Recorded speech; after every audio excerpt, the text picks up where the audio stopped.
Cari fratelli e sorelle, buongiorno. Chers frères et sœurs, bonjour. Nous écoutons la catéchèse du pape François à Rome le 19 avril 2017. Ci, ci incontriamo quest'oggi Aujourd'hui, nella luce della Pasqua, nous nous trouvons dans la che lumière de abbiamo la Pâque, celebrato e continuiamo a celebrare la con Pâque que nous avons liturgia. célébrée et que nous Per continuons à questo, célébrer. nel nostro itinerario C'est di pourquoi, catechesi dans notre sulla itinéraire de speranza catéchèse sur l'espérance, cristiana, sur l'espérance oggi chrétienne, desidero parlarvi di je voudrais vous Cristo parler aujourd'hui risorto, du Christ ressuscité, nostra speranza. qui est notre espérance, Così come lo presenta San Paolo nella prima lettera ai Corinzi. ainsi que le présente Saint Paul dans la première lettre aux Corinthiens. L'Apostolo vuole dirimere una problematica che L'apôtre sicuramente veut nella se comunità prononcer di Corinto sur une era al problématique centro delle discussioni. qui était au centre des La discussions de la communauté de Corinthe.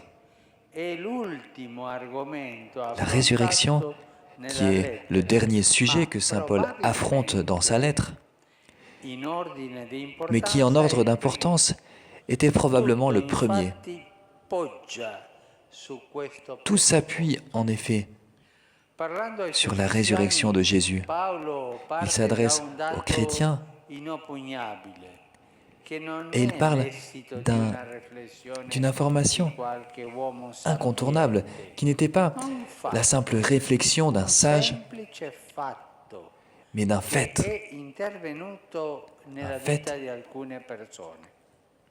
qui était Il intervenu cristianesimo dans la nasce vie da qui. de plusieurs personnes et d'où Non è naît le christianisme. un'ideologia. Le christianisme n'est pas une idéologie, n'est pas un système de pensée.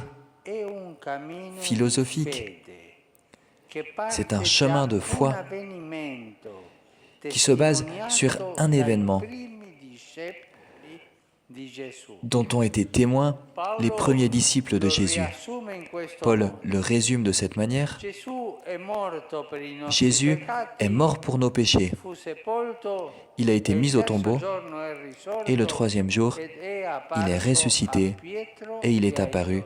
à Pierre et aux 12. Questo è il fatto. Voilà le fait.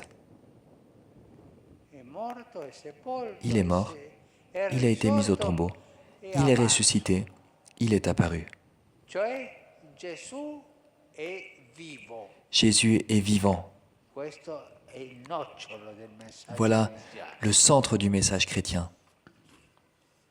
Annunciando questo avvenimento che è il nucleo centrale Annonçant della fede, cet événement Paolo qui est le insiste noyau soprattutto central de la foi, sull'ultimo elemento del Paul mistero insiste surtout pasquale, sur le dernier cioè élément du mystère sul pascal, fatto che Gesù le fait è risuscitato. que Jésus est ressuscité. Se infatti tutto fosse finito con la morte, Si en effet in tout lui s'était terminé avremmo par la un mort de esempio Jésus, di nous aurions en lui dedizione un exemple suprema. de don Ma suprême. questo non potrebbe generare la nostra fede. Mais cela ne pourrait pas être à la base de notre foi. No, Non, è morto ma è risorto. il est mort, mais il est ressuscité. Perché la fede nasce dalla resurrezione. Car la foi naît de la résurrection. Accettare che Cristo è morto, Accepter ed è que le morto Christ crocifisso, est mort, qu'il est mort non è crucifié, un atto di fede, n'est pas un acte de foi. è storico.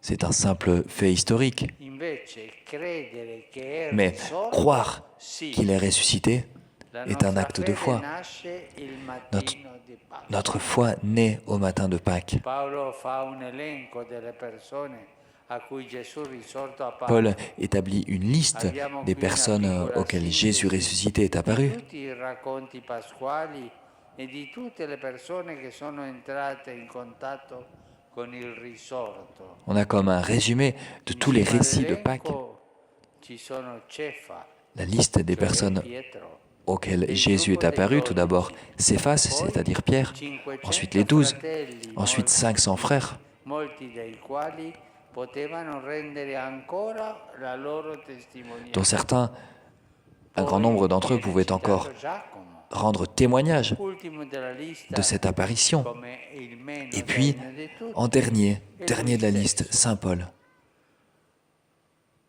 lui-même. Paolo dice di se stesso come un aborto. Paul dit de lui-même, Paolo usa questa l'avorton que je espressione suis. Paul utilise cette expression car son histoire personnelle est dramatique. Paul n'était pas un enfant de cœur. Paul avait persécuté l'Église. Il était fier de ses propres convictions. Il se sentait plein de réussite. Il avait une idée très nette de ce qu'était la vie et de ses devoirs. Mais dans ce cadre parfait, où tout était parfait, tout était très clair pour lui. Il avait un cadre de vie parfait. Un jour, advient ce qui était totalement imprévisible, la rencontre avec Jésus ressuscité sur le chemin de Damas.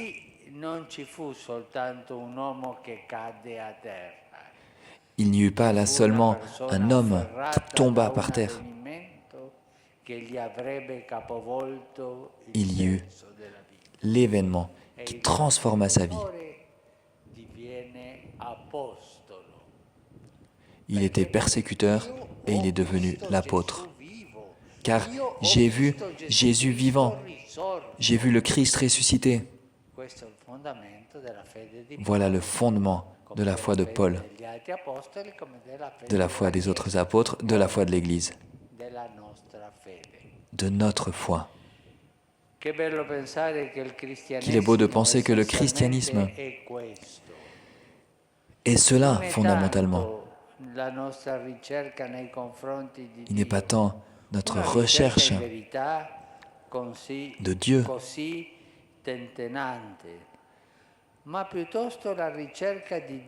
il n'est pas une simple vérité qui nous habite.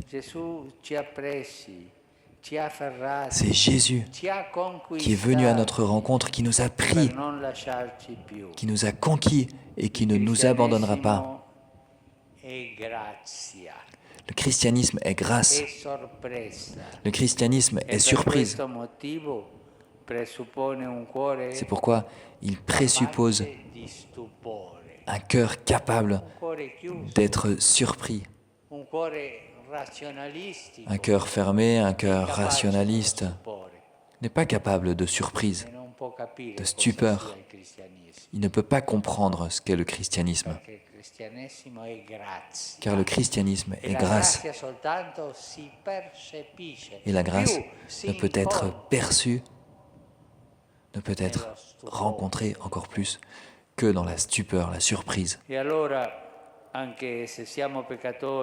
Alors, même si nous sommes pécheurs, nous sommes tous pécheurs, même si nos résolutions restent parfois sur le chemin, même si parfois, en regardant notre vie, nous nous rendons compte de plein de déceptions, nous pouvons faire comme au matin de Pâques. L'ont fait les disciples, aller au tombeau du Christ et voir cette grande pierre du tombeau roulée et penser à tout ce que Dieu fait pour moi, pour nous tous.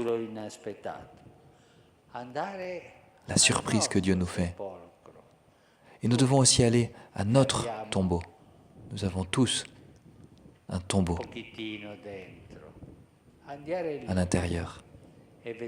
Allons-y et voyons que Dieu est capable de ressusciter dans ce tombeau. Voilà où est notre bonheur, voilà où est notre joie.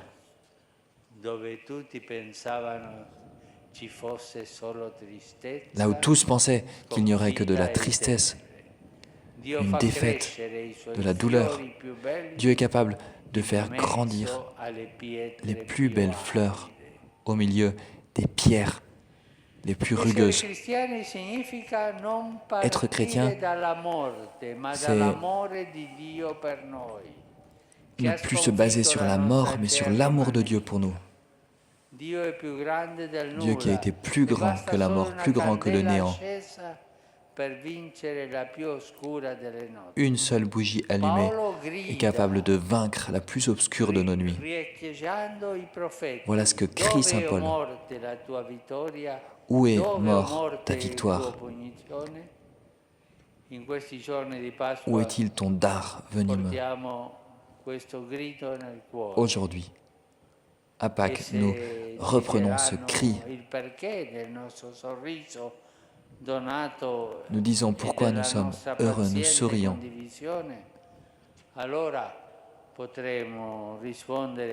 Nous pouvons répondre,